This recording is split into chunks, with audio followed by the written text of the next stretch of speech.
Nabasa ko lang po itong post na ito ng isang netizen.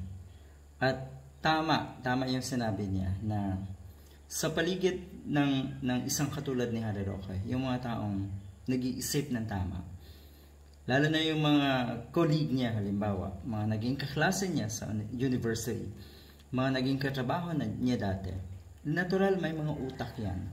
At kahiya-hiya para sa kanila na magkaroon halimbawa ng isang Harry Roque sa paligid nila.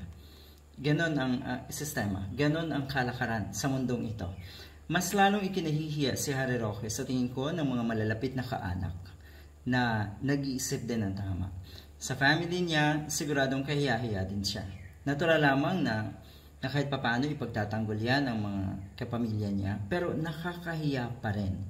At sino nga ba ang sinasandala ni Harry Roque na akala niya ay taga-suporta niya? Yung mga nasa social media. Yun yung masaklap. Dahil ang mga naniniwala at sumusuporta kay Harry Roque ay yun pong mga kababayan natin na madaling mauto, madaling mapaniwala, madaling baluktutin ang kaisipan.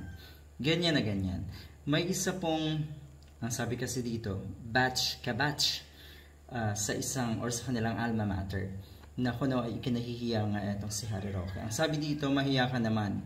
Sisigaw-sigaw at sasayaw-sayaw ka dyan sa dahig ng bangag-bangag. Mahiya ka naman sa aming mga kabatch mo sa alma mater mo. Ikaw ang kilos bangag.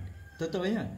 Sa mga pinaggagawa, kinikilos na itong si Harry Roque. Siya po ang totoong bangag. Kasi yung mga taong ganyan, kayang magpakababa, diba? Alam kasi nila na posibleng may kapalit yung kanilang mga ganyang klaseng sakripisyo. Pero sa punto ni Harry Roque, wala na siyang maaasahan.